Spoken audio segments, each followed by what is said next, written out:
Well, good afternoon, class. It is Wednesday, approximately 4 p.m. as I'm recording this. Hopefully all of you received the message that because of the impending storm, the college has decided to close the campus for safety reasons. And such, unfortunately for us, um, our last day of class instruction is met here on YouTube instead. So, unfortunately, I am not with you, but this is again an alternative here to wrap up what you'll need to finish as we finish here Unit 4, and that is, of course, finishing up the civil liberties case studies that we started from last class. So before, in fact, I begin, I just want to turn to some housekeeping announcements. So since we're not meeting on Thursday, we're going to finish and wrap up the civil rights case studies here in this lecture. And really, by the end of this lecture, you should have all of the information you'll need to start the Unit 4 exam. And the Unit 4 exam will open on the 12th. That's Friday at 12 in the morning, and you will have until the 15th. That's the next Monday to complete the Unit 4 exam. That will close at 11:59 p.m. So you know the drill. You'll take it on etudes. Take advantage of the Unit 4 examination preparation folder, the topic outlines, the Jeopardy simulations before you take the exam. And I would highly recommend that you read chapters 4 and 5 and review that again. Because even though these are two chapters, they are pretty important chapters in civil liberties and civil rights. The final, ladies and gentlemen, will be next week. That will be on the 18th, next Thursday, and we will meet in the same classroom in North Forum from noon to 2 p.m. And remember, the final will be cumulative, so please make sure that you study. But I made it more manageable for you, as I promised. I will only test you on questions based off of the terms on the topic outline, the final topic outline that is made available to you in modules. So if you study that topic outline, you should be good to go. And that means you don't have to study everything that we've covered since the first day of class, but as long as you focus on those terminologies on the topic outline, you should do well. Remember, the final will be multiple choice, true and false, and matching, no fill in the blanks, no short answers. You will need a 100W Scantron from the Delta bookstore. Bring a number 2 pencil and bring a clear eraser. Remember, I will not be responsible for any stray marks on your Scantron, so please make sure that you bring an effective eraser should you make a mistake to erase it fully so the Scantron machine doesn't pick it up. So, with that said, I'm hoping that I've answered all of your questions. So I will see you again the final day for our final exam, and that'll be next Thursday, December the 18th. So with that, let's go ahead and continue on where we left off with Group 2 here, looking at the freedom to associate, the group that involved the Gay Marchers.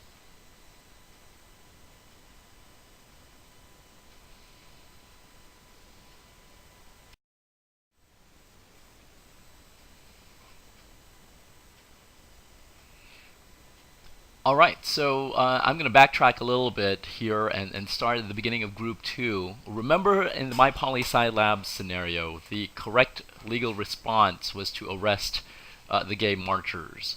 And so the following cases that we will look at looked specifically at our First Amendment right to the freedom to assemble, which the courts in fact interpreted as the freedom to associate. So let's look at the cases here.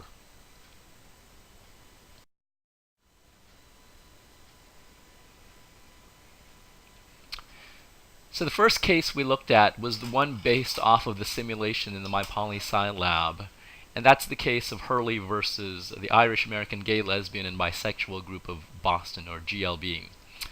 And as I discussed in class, this case talked about a parade. Hurley, remember, was a leader, or the founder, if I'm not mistaken, of the group called the South Boston Allied War Veterans Council. And when you think of veterans, as I mentioned, they tend to be very conservative, and hold family values, very traditional family values. So Hurley and his group decided to throw a St. Patrick's Day parade in the city of Boston. He was approached by the GLB group, again Irish American, and they asked Hurley if they could participate in Hurley's parade. Hurley, of course, said no. And as a result, on the day of the parade, the GLB group forcibly included themselves marching in the parade, whereupon Hurley went ahead and contacted the cops, and again the correct response was to arrest them. Well, the GLB group decided to sue Hurley on the grounds of discrimination. They also sued on the grounds that Massachusetts at the time had a public accommodation law that said that since the parade was being held in a public space, that they should be able to participate. Well, it went up to the U.S. Supreme Court, folks, and the question before the court was whether or not Hurley had the right to exclude the gay marchers, or whether or not the gay marchers had the right to participate in the parade. It went up to the court, and as we talked about in class, the courts ruled in favor of Hurley. Why? They are a private organization, and as such, they are protected under the First Amendment right to associate. Since they are a private organization, they can, in fact, discriminate. They can include or exclude anyone they want. Now, for those of you who are liberal, again, this may be unfair to you. You are probably thinking to yourself, this is blatant discrimination by the courts. Well, again, it's not, if you think about it. And the way that you equalize the playing field for the GLB group is for them, since they are their own private organization, to have their own parade. They don't have to rain on Hurley's parade. They can have their own parade at the other side of Boston. So, with that being said, let's move on to Boy Scouts of America versus Dale. Dale, folks, was a Boy Scouts troop leader. He was an Eagle Scout. One day, Dale decided to step out of the closet and declare himself gay, a homosexual. The Boy Scouts found out about Dale's lifestyle decision, and Dale was removed from the Boy Scouts. And so, once again, Dale decides to sue Boy Scouts of America, claiming discrimination. And once again, BSA claims that they are a private organization, and have the right to exclude or include. So it goes up to the U.S. Supreme Court. And the U.S. Supreme Court, in this case, once again, no surprise, ruled in favor of BSA. In a 5-4 very controversial decision, the court, once again, ruled on behalf of Boy Scouts of America, claiming, not claiming, but reiterating the fact that they are a private organization. They can exclude and include anyone they want. And again, if you think about this, ladies and gentlemen,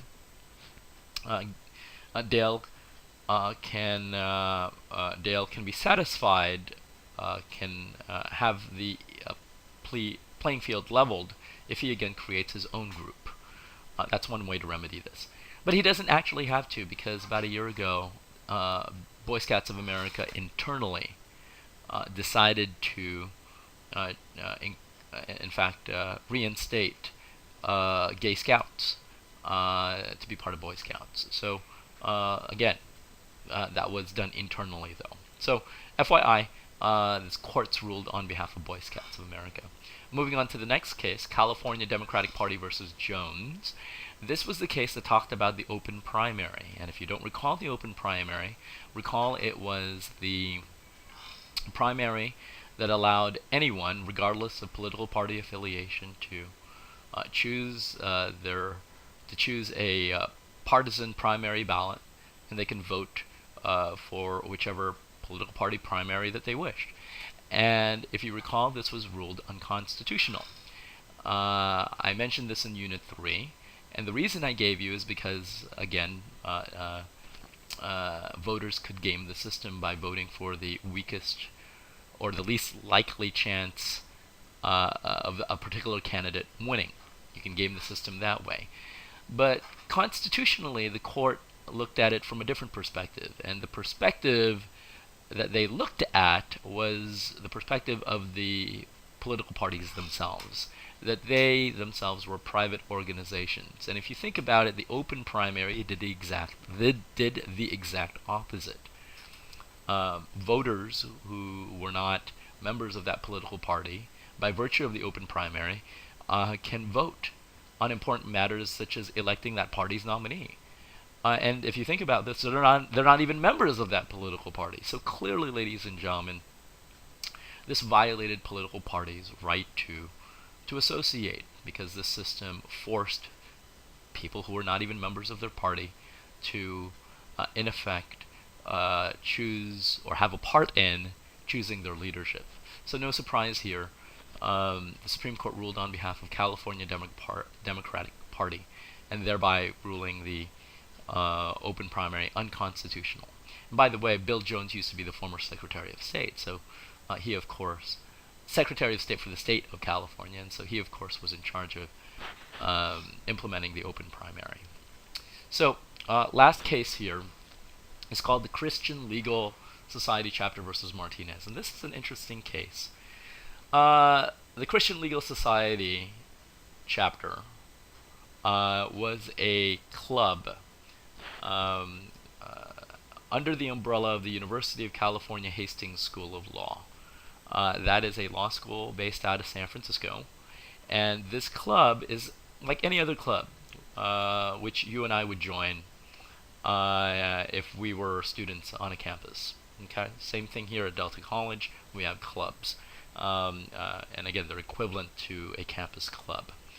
Well, in order to join the Christian Legal Society, you actually have to sign a waiver that basically outlined the tenets and values of the club. And of course, they're a Christian club, so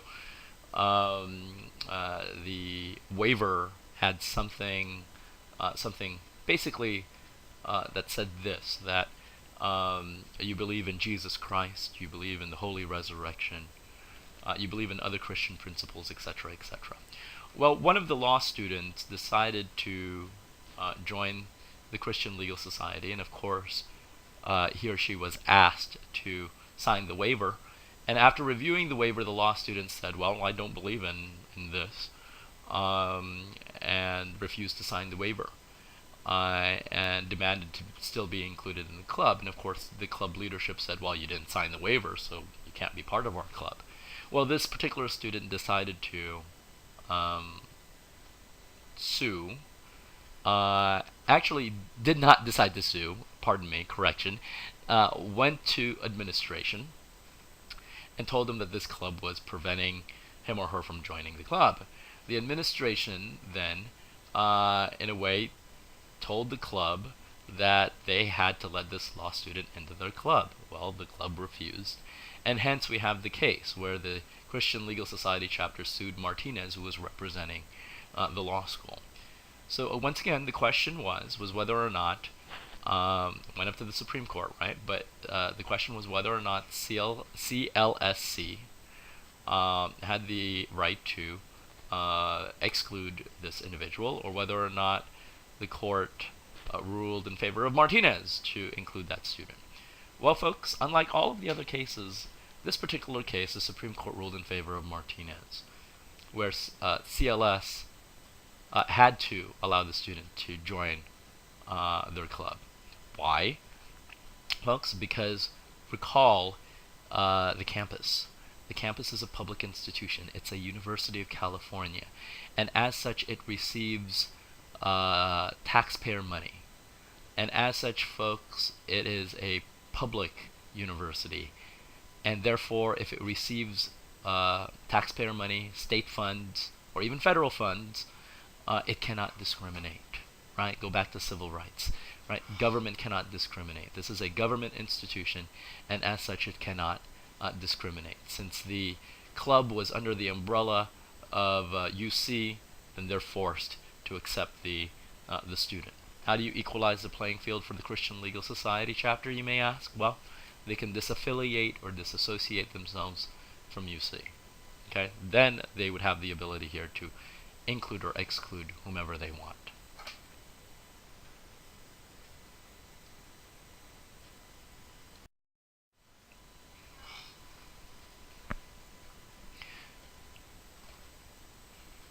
So what can we conclude about the gay marchers? Here's the key lesson, I think, that ties beautifully all of the cases together. Private groups or firms can exclude or include anyone. In other words, they can discriminate, right? By virtue of the First Amendment right to associate. The court, in fact, in a way put, if you look at the precedents that we looked at those cases, put the right to associate above equality. So think about that for a moment. But in a way, it wasn't really undermining equality at all, right? It is in a way supporting every group's right to express their own mission, to express their own values.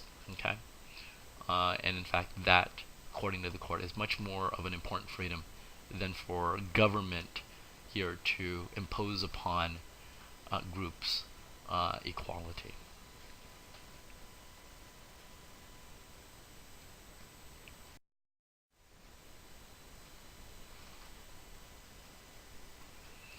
Okay, so let's look at group 3, the funeral protesters. Again, under the My Poli Sci Lab scenario, the legal response was to not arrest these funeral protesters. Again, if you take a look at the picture there, very offensive signs that they're holding. And we'll talk about why we don't arrest these folks here in just a moment. We're not going to look at, again, the First Amendment, but in this case, we're looking at symbolic speech. The difference between Group 1's set of cases is that was speech that came directly, words that came directly out of our mouths. Here, we're going to look at cases that is also protected under the First Amendment, but we're talking about symbolic speech, such as conducting a protest, burning American flags, burning crosses, those type of speech.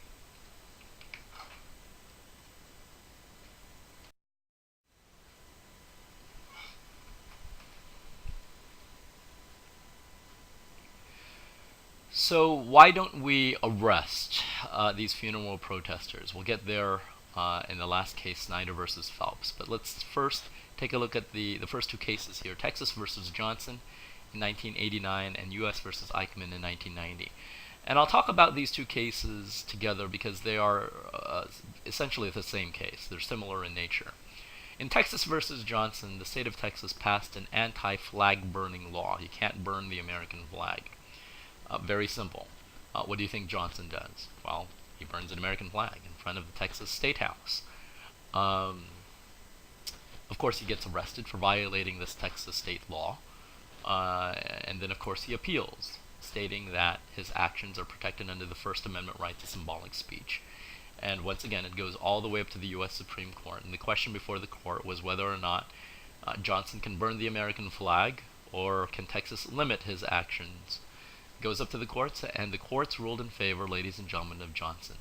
In a 5-4 decision, the court ruled that burning an American flag is constitutional because they deemed it as quote-unquote political speech. Whether or not we like it or not, that is protected. Well, if you take a look at that date, that was in 1989. After the Supreme Court rendered this ruling, it really infuriated Republicans in Congress. During this time, the Republicans had the majority in Congress. They had control of both chambers, both the House and the Senate. And as a reaction to the Texas ruling, or the Johnson ruling, they decided to pass a federal law to outlaw flag burning. Well, what do you think Eichmann did? Well, oh duh, he burned an American flag. In this case, he burned it in front of Capitol Hill. And of course, he gets arrested for violating the federal law. And just like Johnson, he argues to the court that he is protected under his First Amendment right to symbolic speech. He goes up to the Supreme Court, and of course, not surprisingly, the Supreme Court ruled in favor of Eichmann and said, hey, didn't we just talk about this about a year ago? And once again, 5-4 controversial decision. Once again, burning an American flag is protected under as political speech under the First Amendment right to the freedom of symbolic speech. RAV versus St. Paul, 1992. Now this is a very controversial case, you guys. I'm going to spend some time on this. RAV is the initial of the last name of 3 teenagers who decided to burn a cross in front of a black family's home, an African American family's home. At the time, ladies and gentlemen, they were arrested because St. Paul, Minnesota had a hate crime, essentially a hate crime law. And the law basically said that people cannot display a symbol which, quote, arouses anger, alarm, or resentment in others on the basis of race, color, creed, religion, or gender. It's essentially a hate crime law, right? You can't burn a cross, right? Clearly, burning a cross historically has had that is a message that promotes fear, particularly in the African American community, right? Intimidation. So that law was designed to prevent essentially doing that, right? Burning a cross and other acts similar to it. Well, RAV, folks, of course, was charged and convicted in this law, but they appeal. They appeal on the grounds that burning a cross, get this, is protected under the First Amendment right to the freedom of symbolic speech. So it goes up to the courts. And once again, the question before the court was whether or not, to determine whether or not RAV's actions were constitutional and protected, or did they rule in favor of St. Paul to limit those actions. Well, surprisingly here, folks, when I first learned about this, this made my blood boil, because the courts ruled in favor of the teenage thugs. And what's more surprising, folks, is that they ruled in favor of the teenagers unanimously. It was a 9-0 decision. So the question is why? So let me break this down piecemeal here for you. Okay, so let me ask you a series of questions here. Is it easy or is it difficult to prove discrimination or intent of discrimination in a court of law? Well, the correct answer is it's difficult, because the prosecution, recall, has the burden of proof. They have to prove beyond a reasonable doubt that our teenagers are a bunch of racists. And unless you have damning evidence to show that these teenagers are racist, it's going to be very difficult to convict them, right? In fact, let me use myself as an example. If I was their attorney, I can essentially present to the jury that my clients were just stupid. Okay? They intended to play a practical joke by burning a cross on a friend who, by the way, was white, and that they just burned it at the wrong house because they got the address mistaken. Think about that. The jury has to believe that to be true, and again, as a cause for reasonable doubt. Okay? So, folks, if you don't try them with a hate speech, and we know what happens, right? You can convict them with a hate speech, but they can appeal, and the Supreme Court is going to rule in favor of them. They're going to be let go scot-free. How then do you get justice? Well, you don't charge them with a hate crime. You charge them with what? Well, you charge them with arson. You charge them with trespassing or destruction of private property. And if you think about this, these are elements that can be easily proved in a court of law, right? Think about it. You can prove that the suspects were there, they burned a cross, they caused some damage. Okay, they can pay the price. Okay, open and shut case for the jury. But that still doesn't get to the question of why in the world the Supreme Court ruled in favor of the teenage thugs. Why would they rule unanimously in favor of allowing a cross to be burned? Well, folks, the answer is this. I'm going to present it as a question. What would happen here if government becomes the sole arbiter to decide what to censor and what not to censor? Think about that. Okay? If government gets to decide, hey, we don't like this act, the burning of the cross, because it is a sign of hate, what's going to stop government from choosing another act that it believes is distasteful, is hateful, is immoral? If you think about that, folks, that is very dangerous. Because if government becomes the sole arbiter to determine what to censor and what not to censor, there becomes there is a slippery slope argument, right? What's going to prevent our government from censoring stuff that it doesn't like? And if you think about this, if government censors one type of speech, it's going to censor more speech. And of course, this doesn't just censor and infringe upon one group's freedoms, it's going to impinge on everyone else's freedoms. And if you think about that, if government gets to decide what to allow and not to allow, we wouldn't be living in a democracy, wouldn't we? We would be living in an authoritarian system of government. Think of Nazi Germany. Hey, we don't like Jews, we're going to target Jews. We don't like books, we're going to burn books. And all of our freedoms then are going to be threatened. So you have to understand that when the Supreme Court rules and makes decisions, they're sitting on their ivory towers, and they're really examining how this will affect everyone else's freedoms. In fact, former Supreme Court Justice Oliver Wendell Holmes once said this, quote, "I may not like what you say, I may in fact despise what you say, but I'm going to protect your right to say it." And I think that summarizes the gist of how the courts ruled in favor of the teenage thugs. Okay? Excuse me. So, let me move on to Snyder versus Phelps. Again, the one based off of the simulation. Snyder, ladies and gentlemen, was the father of a fallen Marine, and Phelps was the leader of the Westboro Baptist Church. And what the Westboro Baptist Church did was they went ahead and protested this fallen Marine's funeral. And I think you know what happened. Snyder, folks, sued Phelps, and essentially said that clearly protesting a funeral should not be permissible. Phelps argued on the grounds that once again they are protected under the First Amendment right to the freedom of symbolic speech. And I think we know the right answer because of the My Poli-Sci Lab scenario to not arrest.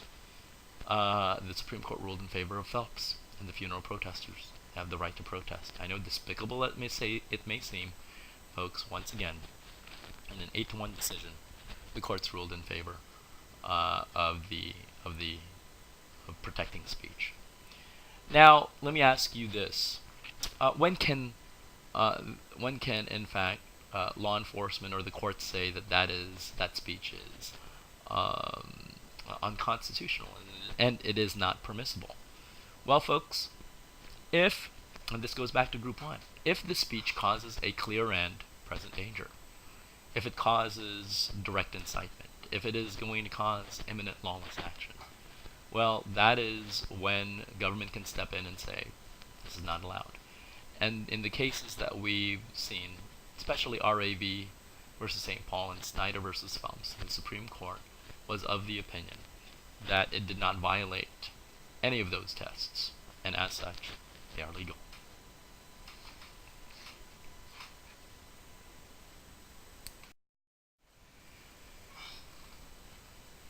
So what's the key lesson here with all of these cases that we've just discussed? Well, key lesson is this: government cannot censor symbolic speech, no matter how hateful, as long as you are within the bounds of the law. Okay? At least that's what you should gather from all of these cases. That's the main legal connection that ties all of these cases together.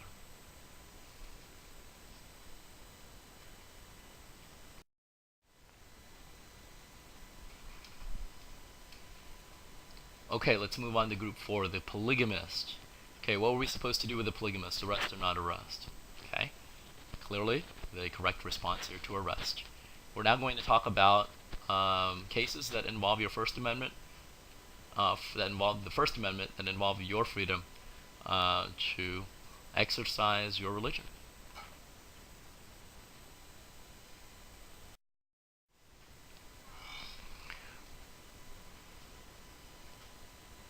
Okay, before we begin, let's just go ahead and review real quickly the Establishment and the Free Exercise Clause. I've already defined this for you. Remember, the Establishment Clause prevents Congress from establishing a state religion, and it cannot, in fact, put one religion over another. And the Free Exercise Clause, as you recall, allows us to worship our religion any way we please, according to our dictates of our conscience. Okay? So the question is when can government limit our practice? Well, let's take a look at the following cases. Reynolds versus the United States, 1878. Brother Reynolds used to be a member of the Church of Jesus Christ of Latter-day Saints, the Mormon Church. And back then, they used to practice polygamy. No longer is that the case in today's modern church, but they used to in the past. Brother Reynolds had multiple wives, and he was arrested because the United States had a federal law outlawing bigamy. Essentially, you cannot have plural marriage. You cannot have multiple wives. Reynolds, once again, appeals. It goes all the way up to the U.S. Supreme Court. Appeals that what he was doing is totally constitutional because he was just practicing his religion. That plural marriage is part of the tenets of his religion, and therefore it should be protected. It goes up to the U.S. Supreme Court, and who do you think the courts rule in favor of? Reynolds to protect his actions, or the U.S. to limit his actions, and I think we know that the court ruled on behalf of the United States. In fact, it was the court's opinion, and please note the date here, 1878, late 19th century. The court, in fact, equated plural marriage, get this, with human sacrifice. The court was so adamant that plural marriage undermined the social fabric of the family that they equated it to human sacrifice. And that's still a precedent today. So, moving on to the next case. Employment Division of Oregon versus Smith. This is a funny one. Smith, ladies and gentlemen, represented two Native Americans. These two Native Americans worked as counselors at a drug rehab center. And again, what did they do? They were teaching people how to quit drugs. And then it was discovered that the two Native Americans themselves were also using drugs. Brilliant. So, what happened to the two Native Americans? Well, they were subsequently fired. They were using illegal drugs. They found themselves unemployed, and so they decided to apply for unemployment insurance.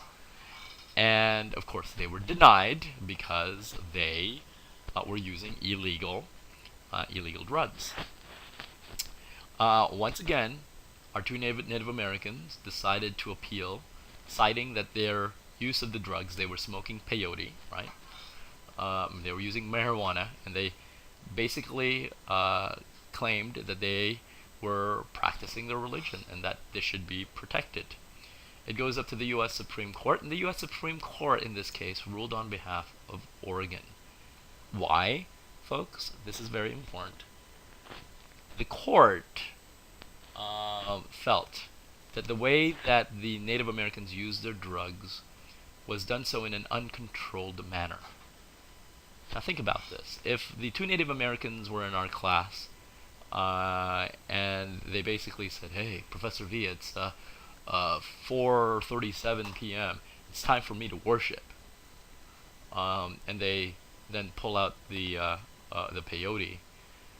Clearly, folks, the problem with this is that they can worship at any time, at any place, and anywhere, right? And clearly, they're also smoking while all of us are in the room. So we're smelling and breathing in, again, toxic fumes, right, the THC of the marijuana. So clearly, ladies and gentlemen, what they were doing was using the drug in an uncontrolled manner, and so therefore it was illegal. Now, let me fast forward here to the next case, Gonzalez versus, I'm not even going to pronounce the Portuguese there, UDV, okay, was a Brazilian church who also used an illegal substance in their services. It was called ayahuasca, and this was a hallucinogenic drug. And the former attorney general at the time, Alberto Gonzalez, went ahead and went after UDV for using this illegal drug. So members of this church got arrested, and of course they appealed. They appealed, citing that the use of the drug was part of their religion and therefore should be protected. Went up to the Supreme Court, and surprisingly, folks, the Supreme Court ruled on behalf of the church.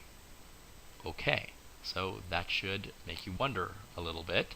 Begs the question, why in the world did the court in this case rule on behalf of the people using the drugs, whereas in the Oregon versus Smith case, why did the courts did not rule of our Native American friends? And I think you may know the answer. The answer is how they used the drug. The courts decided to rule on behalf of UDV because the government in this case failed to prove that the church was using the drugs in an uncontrolled manner. In other words, they were using it in a controlled way. So they used the ayahuasca at a specific place, at a specific time, in an enclosed building, and in very small amounts. So therefore it was not harmful, right, to the general public. So the courts in this case sided with freedom here, freedom of religion. Now, for those of you who are Catholics, this should also make sense to you. Remember, in this country we have a law. You can't drink until you're 21 years of age. So why is it that during Mass, little boys and girls 8 years of age can partake of sacramental Eucharistic wine? Well, it's the exact same thing, right? The Catholic Church, okay, disseminates wine in very small amounts at a specific place and at a specific time, right? I don't see a bunch of 8-year-old children chugging down wine in Mass, do you? So again, the way that they can do that is because of this case in Gonzalez versus UDV. Now you know. Town of Greece versus Galloway, ladies and gentlemen, is a very recent case. This just came out last summer, but the case itself was heard in 2013. So this is as recent as it can get. The town of Greece is located in New York. And the town of Greece's city council, before every meeting, and this is, pretty much prevalent in all of the city council meetings out there, before they start their meetings, they start with a prayer or an invocation. So the town of Greece here invites people to say the prayer, local clergy to say the prayer. But most of the people that the town of Greece had invited were Christian clergy. There were two women, one of whom was Galloway, who had a problem with this. One of the women was Catholic, the other woman was an atheist. This is one of the interesting cases where you actually have the Catholic and the atheist belonging on the same side. They decided to sue the town of Greece because they believe that the town's selection of the clergy, that were predominantly Christian in this case, violated the Establishment Clause of the U.S. Constitution. That, in fact, the town of Greece was favoring Christian ministers, clergy, over other denominations' clergy. So it goes up to the U.S. Supreme Court. And that was the question that was placed before the court, whether or not the invocation of prayer at a legislative session violated the Establishment Clause of the First Amendment, even in the absence of discrimination, the selection of those who gave the prayers. Well, folks, the Supreme Court heard the case, and they ruled in favor of the town of Greece. They said that the prayers themselves were constitutional. They said that the content of the prayer need not be non-sectarian according to the courts. And for government, think about this, to tell city councils and Congress, in a way, to tell them that they actually have to invite, clergy from Christian denominations, Hindu, Muslim, Buddhist, you name it, by government determining and telling them that is what they must do, in effect, think about this, puts government in the position of choosing which religion to recognize or not. And clearly, if you think about this, that is in fact a violation of the Establishment Clause. So that's one reason.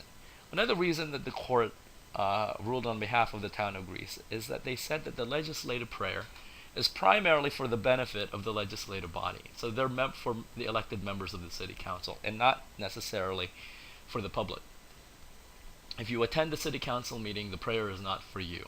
You don't actually have to, you are not being coerced to approve of the prayer or not. Okay? So by virtue of tradition, the courts ruled on behalf of the town of Greece.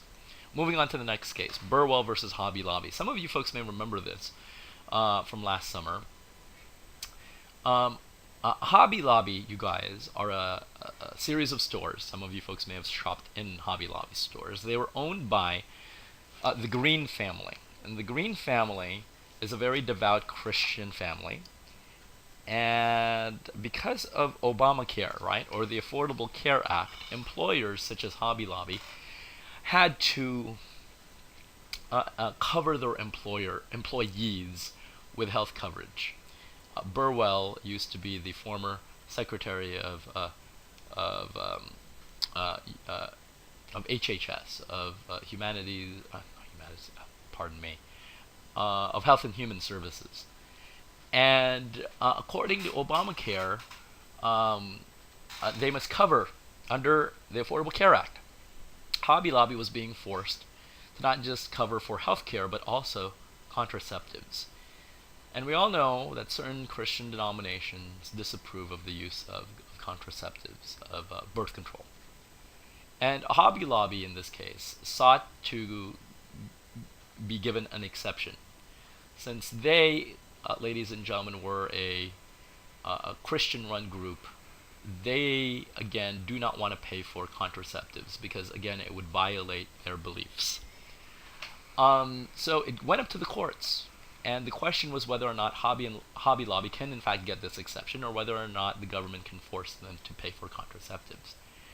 In this case, ladies and gentlemen, the Supreme Court ruled on behalf of Hobby Lobby. And think about this, folks. Hobby Lobby, the difference with Hobby Lobby is that it is a for-profit private organization. Now, there are exceptions to the Affordable Care Act when it comes to religious groups, churches, nonprofits, whatnot. But this was controversial because the Supreme Court carved here an exception for for-profit private groups. Think about the implication of the ruling. The fact that the courts ruled in favor of Hobby Lobby basically means that corporations themselves can discriminate by virtue of the owner's religious beliefs.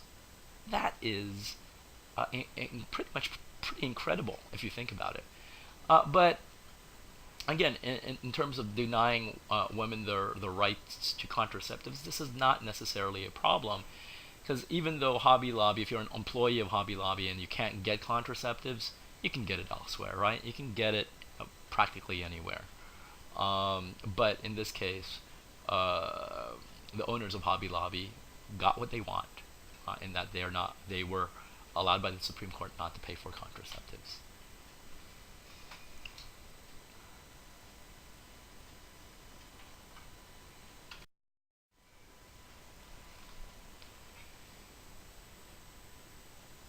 So what can we conclude as the key lesson here about your religion? I think it's pretty apparent. Government cannot limit your religious practice if you violate the law. Oh, I'm sorry. I typed that incorrectly. So pay attention here. Government can not limit your religious practice if you do not violate the law. Okay? You can practice your religion if government cannot find compelling interest to limit your practice. So make that correction there. I guess I was rushing while I was making this PowerPoint here for you. Remember, government can limit your religious practice if you do violate the law, if you are causing harm.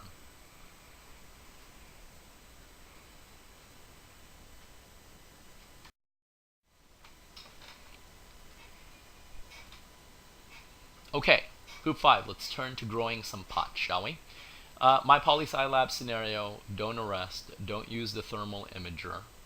Okay, in this case, guys, we're going to be looking at a series of cases that looks at our Fourth Amendment rights for law enforcement to conduct reasonable searches and seizures.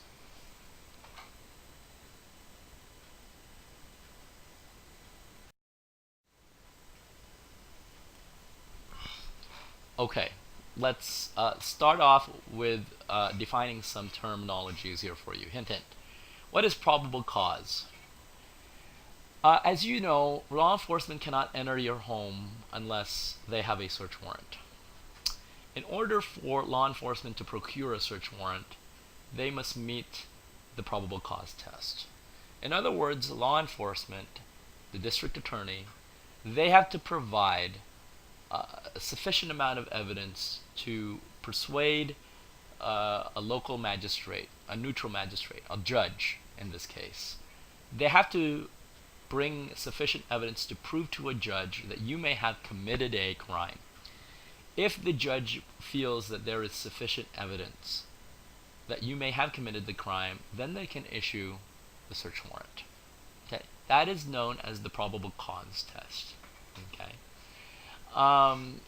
and once they issue the search warrant, folks, please understand this is not like Hollywood, where you've probably seen on television that police barge in a house. If you're watching these court dramas or law enforcement dramas on television, they barge in the house, they wave a piece of paper at the owner's head, and then they start ransacking the house. Okay, that doesn't happen.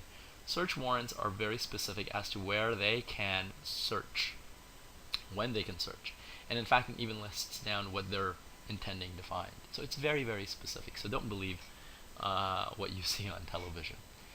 The exclusionary rule, hint, hint, folks, is essentially this idea that if you appeal to the courts claiming that law enforcement obtained evidence from you illegally, that they violated your Fourth Amendment rights to conduct, in this case, quote-unquote, a reasonable search, you can actually ask the court to exclude that evidence to be used against you in a court of law.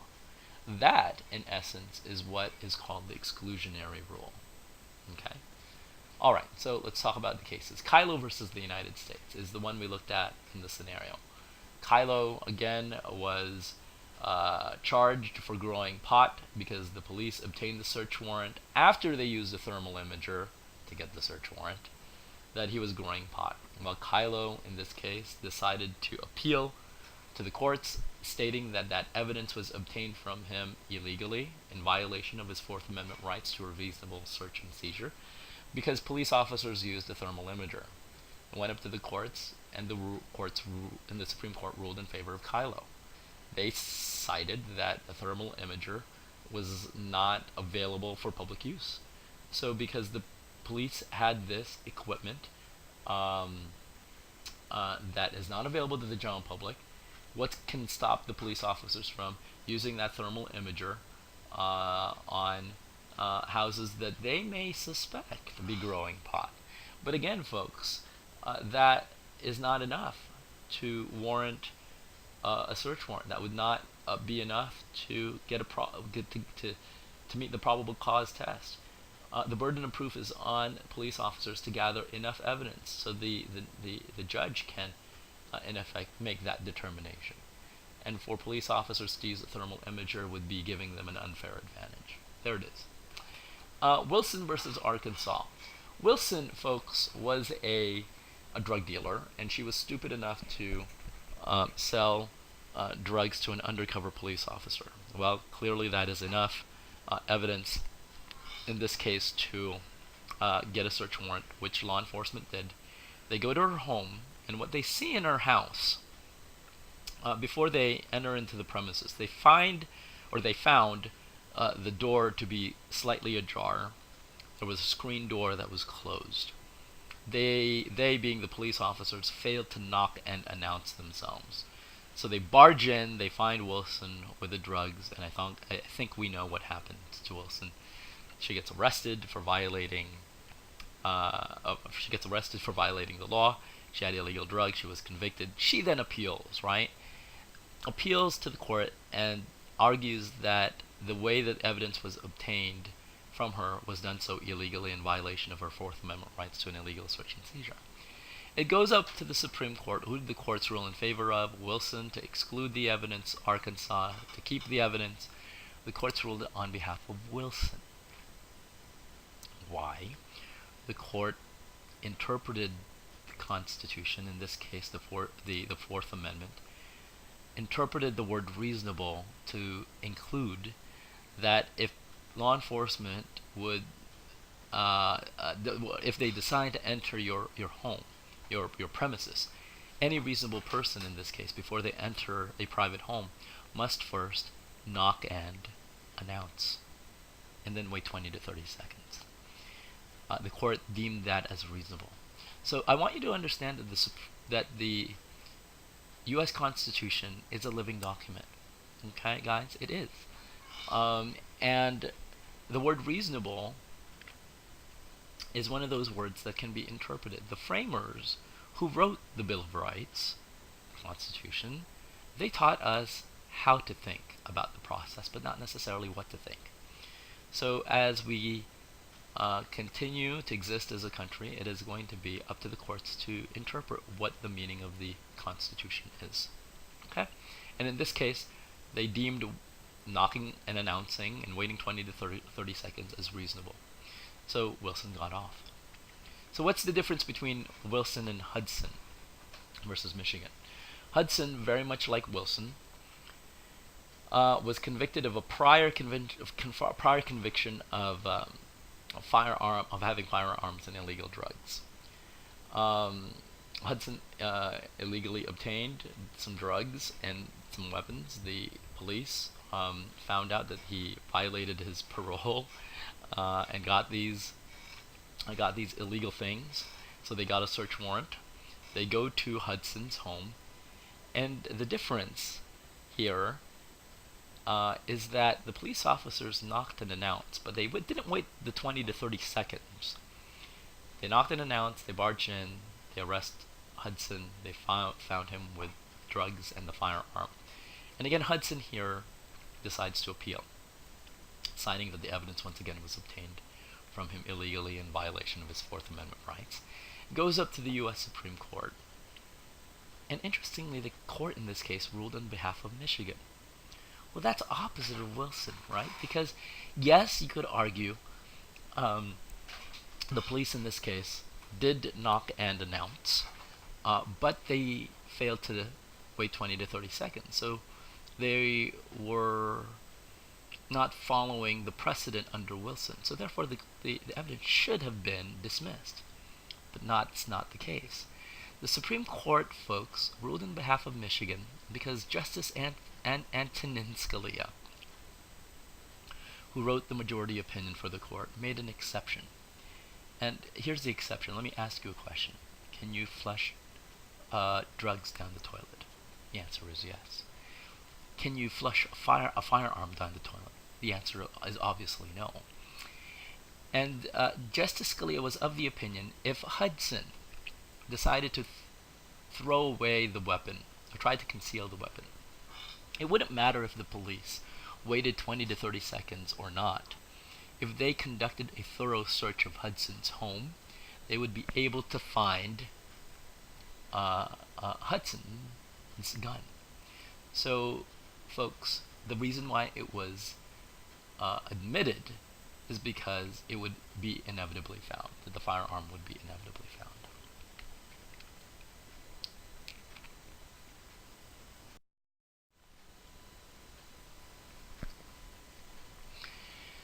So to wrap up Group 5, what's the key lesson here? Well, I think the key lesson is as follows. Law enforcement can enter your home if they have established probable cause, not probably cause, probable cause, and obtained a search warrant. Okay? However, again, they must do it within the bounds of what is reasonable. Knock and announce was deemed reasonable under Wilson. Using the thermal imager in Kylo before the fact was not. Now, there are some exceptions to the rule in terms of knock and announce. If someone was calling for help in distress inside the home, did the police need to knock and announce themselves and wait 20 to 30 seconds? No, they don't. First responders also get the exception. Here, they can enter into the premises and help those in need.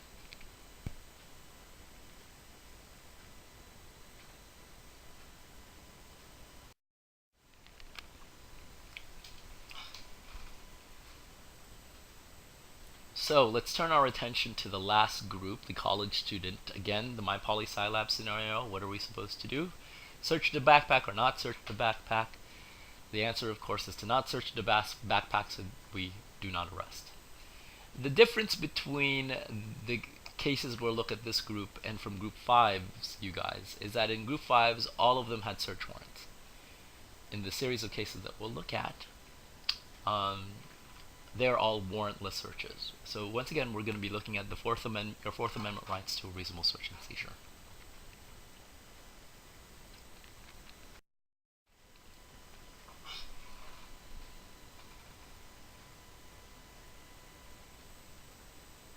Okay, let's take a look at the first case. Group 6, the college student, right? Here's a few terminologies that we need to make sense. As I said, we're going to be looking at cases that all had warrantless searches. So that begs the question, if the police officers, law enforcement, do not have a search warrant, when can they stop you? When can they detain you? When can they question you? This means we have to differentiate the difference between reasonable suspicion versus probable cause. We know what probable cause is, right? Law enforcement, the DA's office, they need to provide sufficient evidence to a neutral judge that they have in fact have enough evidence to show that you may have committed the crime. And if the judge feels agrees with them and feels that there's sufficient evidence, then they issue out a search warrant. But what happens if police can't get a search warrant? When can they in fact stop you? They can stop you because of what's this term called hint hint reasonable suspicion. Reasonable suspicion basically just means this. It's a hunch by the police officer. If they believe that you have either committed a crime or are about to commit a crime, they can stop you and question you. Let me give you an exaggerated example. Let's say, for example, it's 100 degrees outside. It's really hot. I'm wearing a parka. I'm outside of March Lane. I'm about to enter the Bank of America. Can a police officer, before I enter the bank, stop and question me? Of course they can. No reasonable person would be wearing a parka when the weather is 100 degrees. Okay, we can only conclude what? That I'm going to go inside the bank and make a withdrawal, quote unquote. I think we know what I'm talking about, right? My intention would be to rob the bank. And what would be in my parka? That's right, firearms, right? That will allow me to commit the crime. So clearly, folks, that is reasonable suspicion. So in these series of cases, ask yourself whether or not law enforcement, in fact, had reasonable suspicion. Okay? Bond versus the United States. Bond, you guys, was a passenger in a bus that was entering the United States. Now, the case was not specific whether it was a U.S.-Mexican border or whether it was a U.S.-Canadian border. It really doesn't matter. Bond was a passenger in this bus. He was at the border. A customs immigration agent walks in. And his job was to just look over people's documents, legal papers. But instead of doing that, he goes on the bus and he starts feeling up on the bags on top of the racks, the bags of the passengers, until he gets to one bag where he feels a brick-like object. So he pulls the bag out and he addresses the people in the bus. Whose bag is this? Well, Bond stupidly says what? Well, it's my bag, sir. The officer asks, well, may I search your bag? Well, Bond stupidly says, sure, go ahead, find my methamphetamines. Of course he didn't say that. The drugs were found, and we all know what happened to Bond. He gets arrested for illegal drug possession, and I think we know what he does. He appeals on the grounds that his rights were violated because his Fourth Amendment rights were violated because evidence was obtained from him violating his Fourth Amendment rights to a reasonable search and seizure. So it goes up to the courts, and the question is, folks, did that immigration agent have reasonable suspicion? And the answer is no. The Supreme Court ruled on behalf of Bond. And if you think about it, folks, did the immigration agent have reasonable suspicion to be going around filling up on people's bags? No. Okay? Some may argue that Bond gave him permission to find the drugs, but again, that was after the fact, right? There was no reasonable suspicion here to fill up on the bags in the first place. Now, if that customs agent had a drug sniffing dog, well, clearly that would be a different context, different situation, and I would say that would be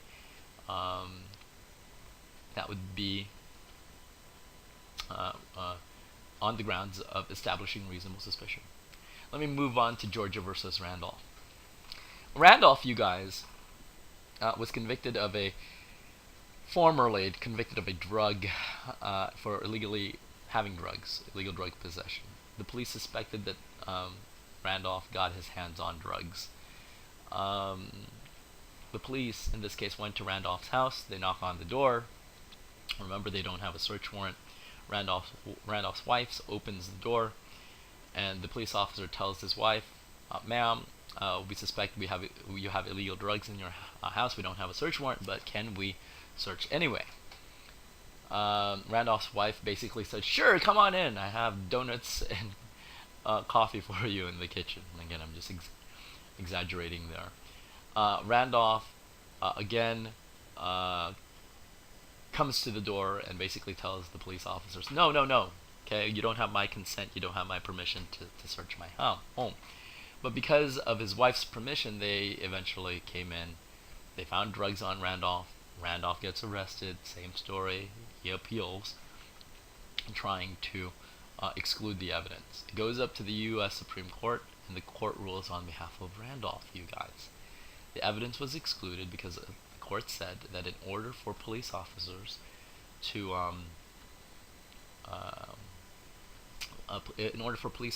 conduct a search, they must get the consent of all of the people living in that house. And there it is, okay? Because Randolph said no, police officers should have stayed outside, okay? And then obtained a search warrant. All right, Arizona versus Johnson. Last case. Lemon Johnson was a passenger in a car that was pulled over. The car was pulled over because it had expired auto insurance.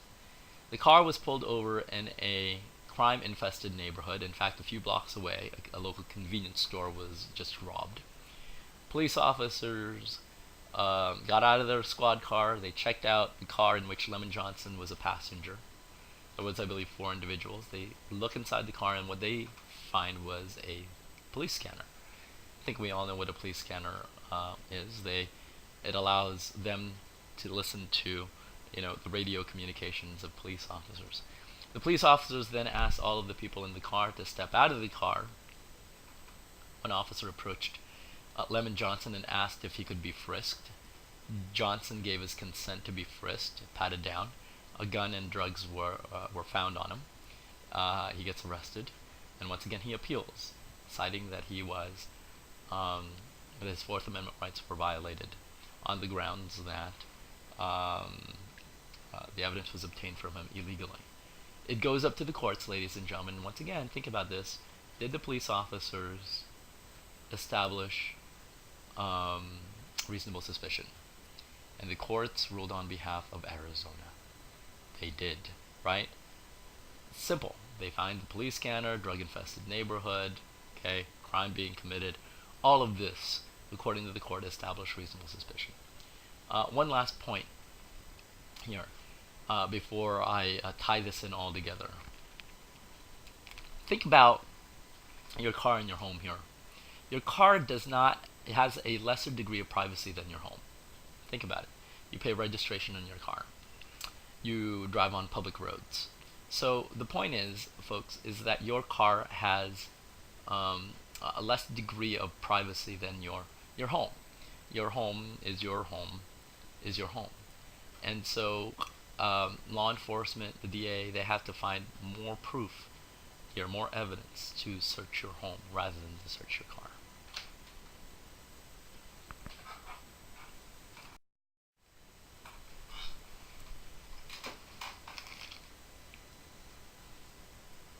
So what's the key lesson here? Again, what constitutes a reasonable search? If law enforcement cannot establish reasonable suspicion, they must leave you alone. Now, folks, I want you to, let me just go ahead and conclude this lecture by saying that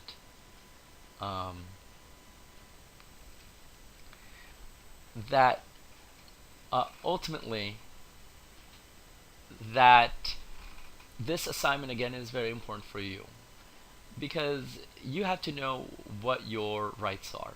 You really do. You need to know your relationship as citizens with your government, when government can intrude your freedoms.